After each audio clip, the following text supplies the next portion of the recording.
trees down.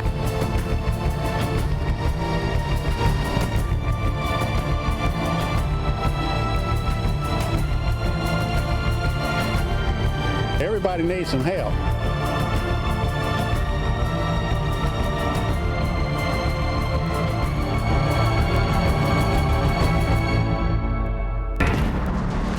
Storm Ready 2021, sponsored by Greer's Markets and EcoView Windows and Doors. Hi everyone, I'm Chief Meteorologist Jason Smith. Another hurricane season is now well underway, and the tropics in 2021 already proving to be busy. That shouldn't be much of a surprise. We are used to active hurricane seasons. The last 5 years have all been above the long-term average, with 15 or more named storms each season. Last year, 2020 doubled the average, with a record-setting 30 named storms and 14 hurricanes. Last year's record number of tropical systems left us on edge for months. The 2020 hurricane season started early, used every name on the list, and then went deep into the Greek alphabet. Fox 10 News meteorologist Michael White takes a look at the historic year of 2020. Hurricane season 2021 for the record books. What you're looking at is not how many tropical storms and hurricanes appeared over the course of the season. This is how many actually appeared in the Gulf of Mexico alone. Of course, 2020, as we all know, was a record year. We saw more named storms than ever before. There was Faye, there was Zeta, there was Delta, Cristobal, Hannah, Beta, Sally, Isaias, Ada, Laura, Marco, and Gamma. So we were having to track numerous storms the entire season. Now, there were two, obviously, that gave us the most headaches, and that was Zeta and that was Sally. Sally coming in September, and then Zeta coming in October, right before Halloween. Now, you will also notice one issue. We saw these things exploding in intensity shortly before arriving at the shoreline. That was the case with Sally. That was also the case with Zeta, as Zeta officially made landfall in New Orleans as a Category 3 hurricane, but then made that right-hand turn, which is the reason why so much of our area, especially west of I-65, was hit especially hard by Zeta. And then regarding Sally, it was the slow movement that caused most of the headaches for southern Baldwin County and parts of the Florida Panhandle. Obviously, we don't expect to see as many storms this season as we did last year, since last year was record-setting, but it only takes one. And out of the numerous tropical storms and hurricanes that we saw in the Gulf of Mexico, we had two, and these two created the biggest headaches for our area. So we will be watching things very carefully as this season continues. Make sure you remember to keep up to date on any tropical weather threats throughout the season right here on Fox 10. Hurricane Sally was an unforgettable event for the Gulf Coast. The system made landfall in Gulf Shores as a Category 2 with winds of 105 miles per hour. For people who stayed near the beach, it was a long, long night. If I would have seen all these boats coming crashing in to my home, I would have probably had a heart attack. I've been through Frederick, I've been through Ivan, but I've never been through anything like this. But it wasn't just the strength of the system, but more the erratic, slow forward speed that amplified the impacts from Sally. We saw it approach the coast with a forward speed less than 5 miles per hour. And here's the result. We saw these wind gusts, and the wind was gusting for hours. In some locations, 10, 12, 14 hours. Fort Morgan, we had a peak gust of 121 miles per hour. You see Dauphin Island and Alberta around 100 miles per hour with those wind gusts. And the wind kept coming and the rain kept coming with Hurricane Sally. Sally's rainfall totals peaked between Baldwin County and the Florida Panhandle, and checking out some of those totals, relentless rain, water rescues, flooded homes, Orange Beach nearly 30 inches of rain, Little Lagoon, Flomaton, Summerdale all between 15 and 20 inches of rain. We also saw significant storm surge. Here's a look at where it peaked in Pensacola. Pensacola Bay and Perdido Bay saw storm tides nearly 5.5 feet above normal. Lots of problems there, but in Mobile Bay, the opposite occurred. Like in Hurricane Danny, a north wind blew the water out of the bay, and we saw tides well below normal. So Sally, a classic example of how powerful a Category 2 hurricane can be if it's a slow mover. We heard this real loud snap, and then just crash. Then we looked outside and we saw my truck was completely pancaked. I don't think I'll rely on staying, even if it's a Cat 1 in the future. Zeta was initially classified as a Category 2 storm on the Saffir-Simpson scale as it made landfall well to our west in Louisiana, but the impacts were significant here. This storm intensified upon landfall, and we saw hurricane-force conditions as the track veered back off towards the northeast. Hurricane Zeta first a Category 2, but later, after some post-storm analysis, it was upgraded to a 115-mile-per-hour major hurricane, a Category 3 after winds were found there in Golden Meadow, Louisiana. So here's a look at some of the statistics on Zeta. We saw significant wind gusts in our area, hurricane force conditions. Mobile Regional Airport, 91-mile-per-hour gusts. Northern Mobile County, 80 to 90-mile-per-hour wind gusts. And then there was the storm surge. While we didn't see a lot of rain, we did see storm tides of 4 to 6 feet in Mobile Bay and 7 to 9 feet in parts of Jackson County, Mississippi. Check out the Biobattery gauge. You can see that storm tide all the way up to nearly 7.5 feet above normal levels. So Zeta, a big wind producer, a big surge producer, and had a profound impact on the Gulf Coast. None of us thought it was going to be as bad as it was, and then it did that jag and went right over us. The scars of both Sally and Zeta still remain across the Gulf Coast, including at the Fort Morgan Marina. Fox 10 News meteorologist Matt Barentine has an update on their progress. Hurricane Sally's hours of relentless winds heavily damaged Fort Morgan Marina. Boats were tossed about, and every structure suffered significant damage. Months later, the repairs continue. But owner Tom Stieber says the most important parts of the business are back to full operation. The main building here, it had probably $100,000 worth of damage to it, and we got most of that fixed right away. Stieber has rebuilt from storms before, says this time was harder. Well, it was tough. It's the biggest issue is finding contractors, and then the cost of material. Everybody just gasp when you figure out that your 2x4s are twice what they were. Many of the smaller structures here at the marina had to be completely rebuilt, like this bait shop, but this time it's built to last. There's tie downs and straps. It's completely up to hurricane code. Stieber says storms are a part of life here. His goal is to rebuild better so the next storm doesn't sink his business. You button it down and hope for the best. We got bait, we got ice, we got cold beer. What else do you need? Not much else, but perhaps a little luck that it's a while before another hurricane comes along. In Fort Morgan, Matt Barentine, Fox 10 News. Local power companies also recovering from a devastating hurricane season. Baldwin County was hit especially hard. Crews from across the country worked alongside our local linemen around the clock to make repairs. As meteorologist Michael White tells us, even now, nearly a year later, there's still work to be done. When Hurricane Sally hit, it was a devastating storm, and it caused a tremendous amount of damage on our system. In fact, over $42 million worth of damage. Sally's powerful winds toppled trees onto power lines and snapped power poles in half, leaving some people in the dark for more than a week. Crews with Alabama Power, Riviera Utilities, and Baldwin EMC have spent the last 8 months working to repair the damage. Our goal was first to restore power as quickly as possible to our members. Since that time, what we've been doing is changing out cross arms, changing out poles, changing out wire to improve the system to make it more stable to ensure that it can withstand another hurricane. Strengthening the system can take a long time after a major hurricane. So we're looking at several years to get it back to the level that it was before Hurricane Sally hit. Baldwin EMC, Riviera Utilities, and Alabama Power all say they are ready if another storm comes our way. But like all of us, we're hopeful that we won't have to withstand a major hurricane this year. I'm meteorologist Michael White for Fox 10 News. If you do lose power, all All three power companies have a way you can either report or track your outages in your area online. That way you can see what the status is of your home even if you leave for a storm. You should go ahead and familiarize yourself now with how it works before you need it. In addition, Alabama Power customers can now sign up for a power outage alert. You can get a text or an email about the outage and also when it comes back on, even if you're not at home.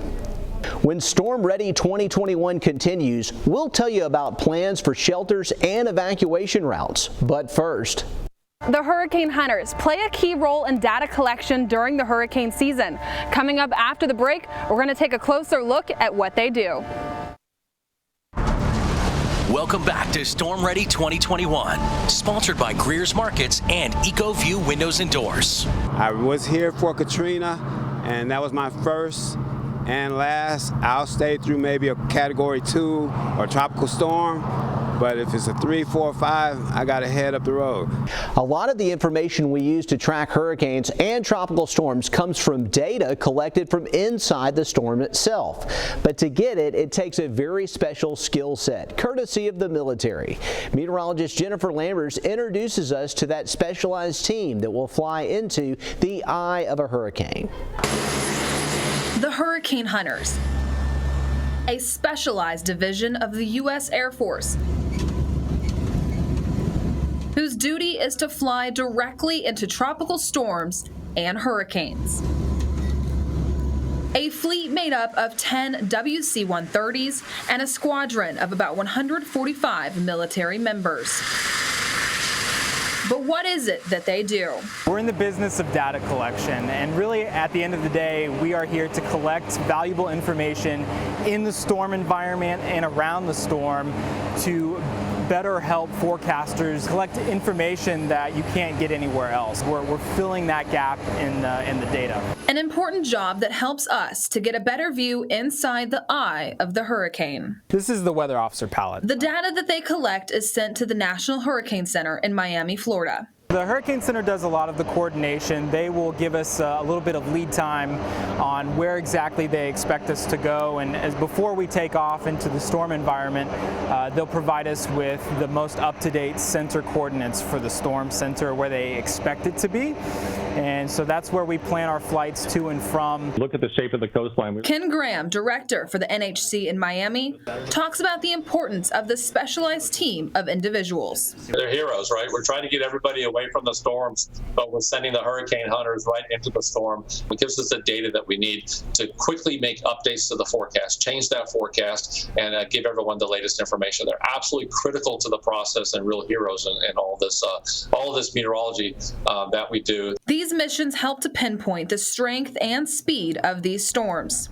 This helps emergency personnel and citizens prepare for the conditions ahead of and within the storms. But there is another big factor to consider that the hurricane hunters help with. There's a cost to people having to evacuate. The number that's commonly thrown out is $1 million per mile. And if you're looking at a storm cone, it may cover a 60-mile swath of coastline.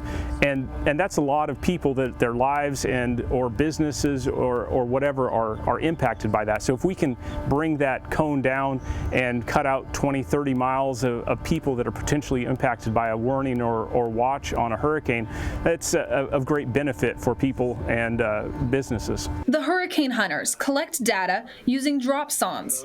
These specialized devices are dropped from the aircrafts at high altitudes, over water, and collect storm conditions as the device falls. We're trying to collect temperature, wind speed, wind direction. We are trying to get to the exact center of the storm to find the lowest minimum pressure at the surface. A job that requires special attention to details, patience, and bravery. We thank the hurricane hunters for everything that they do to help us here on the Gulf Coast. Do you love what you do? Absolutely. I wouldn't trade it for the world. At Keesler Air Force Base in Biloxi, meteorologist Jennifer Lambers, Fox 10 News. While we hope we won't have a major storm this season, we want you to be prepared just in case. Do you have a plan if a storm threatens? Does everyone in your family know what will happen if you have to evacuate? Tackling these questions and forming a plan is critical. Fox 10 News meteorologist Matt Barentine breaks down your different options if you have to get out of town. Imagine a major hurricane bearing down on the Gulf Coast. People would be scrambling to get out of town. Gas stations would be packed and highways would be gridlocked. It would be an incredibly stressful situation, but you can lower that stress for yourself by having a plan ahead of time. The big thing you're going to want to know is exactly how do you get out of town. Well, in Mobile County, of course, you can take I-10 eastbound or westbound to evacuate. You could also take I-65 northbound. You can take Highway 98 through Wilmer, then up towards Hattiesburg. You could take Highway 45 through Citronelle and up towards Meridian, Mississippi. And you could also take Highway 43 north that would take you up towards Demetropolis and Tuscaloosa. In Baldwin County, the Foley Beach Express would be one way to get out. Another way would be to take Highway 59 to Highway 31. On the eastern shore, you have Highway 98 to 225. All these highways will take you to I-10 eastbound or westbound, and these will take you up to I-65 northbound. Over into the Panhandle in Escambia County to go north, you're going to want to take Highway 29 to Alabama 113. In Santa Rosa County, you're going to want to go up Highway 87 to Alabama 31. Those will take you up to I-65 northbound. In Okaloosa County, you got Highway 85. That'll take you to eastbound or westbound on I-10.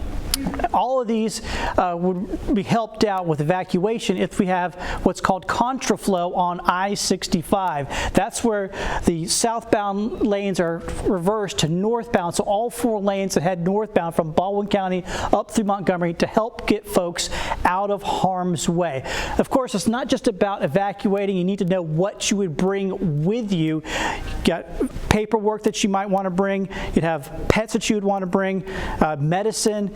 Have all those things thought about and ready to go. Make that plan ahead of time, and it makes this situation less stressful and easier to deal with. In Mobile, I'm Matt Barentine, Fox 10 News. This hurricane season, we're still dealing with the effects of COVID. That's why the American Red Cross plans to keep some COVID restrictions in place at its shelters if a hurricane does strike our area. There'll be temperature checks, masks, and hand sanitizing stations at the shelters. They say social distancing will be a little harder this year because they're going to be at full capacity with the numbers, but they will still isolate families that have a positive case of the virus. Still ahead, we'll take a look at what this season's forecast looks like. Plus, we'll have some tips to help you prepare if a storm heads this way.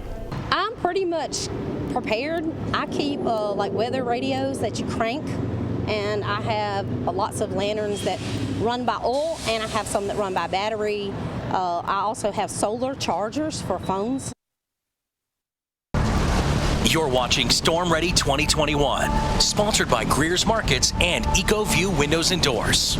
I'm always concerned about hurricanes. If you've grown up on the Gulf Coast and you're not concerned about hurricanes, you're a fool. So what can we expect this year? All the forecasts are out, and here's the obvious. Another busy year is predicted. Fox 10 News meteorologist Jennifer Lambers has the latest on the tropical forecast. It really looks to be another busy season. So the key is preparedness, whether it's another record breaker of 30 or the new average of 14. It just takes one to make it a busy season. Hurricane season is in full swing, and each year we take a look at the seasonal forecast so that we get a better idea of what we can expect. But let's go ahead and talk about averages. What do we see in a typical year? Well, normally in a 30-year span, we see 14 named storms, 7 hurricanes, with 3 of those being major. Now each year we get forecasts from North Carolina State, Colorado State, and also the National Hurricane Center. All of these organizations calling for another above average season. Now luckily nothing like we saw for 2020, but still those numbers higher than what we see in a typical year. Again, 14 named storms, some of them even calling for 18 to 20 of those. As for those hurricanes, normally 7 in a year, some calling for 9, 8, even 10. And then also those major 3 in a year, some of them calling for even more, with the National Hurricane Center even expecting potentially up to to 5 of those. So keeping a close eye on what we can expect for this season. The takeaway from all of these numbers, make sure you're prepared, have a plan in place, and also stay tuned to Fox 10 News for the latest. Reporting in studio, meteorologist Jennifer Lambers, Fox 10 News. If a storm heads our way, you can track it right along with our Storm Tracker team on the Fox 10 Hurricane Tracking Chart. It's a valuable tool with safety tips, a checklist for supplies, and a map to track the storms. The best part is it's free. You can stop by any Greer's Market or EchoView Windows and Doors to pick one up. Some of the supplies you'll need include water, 1 gallon per person per day, non-perishable food, a flashlight, a battery-powered or hand-cranked radio, extra batteries, fuel, and cash. And don't forget a first aid kit and your necessary medications. We've got a full list of suggested supplies on our tracking chart and on fox10tv.com. And while you're preparing, download the free Fox 10 News app. Just search for Fox 10 News in the App Store or point your camera to the code there on your screen and scan it. You'll get push notifications and alerts, everything you need to know before a storm strikes. While we hope we won't see any major threats this season, you can count on the Fox 10 Storm Tracker team to be here if we do. Meteorologist Michael White, Matt Barentine, Jennifer Lambers, and I will be here for you 24/7 during any weather threat. Thanks for watching.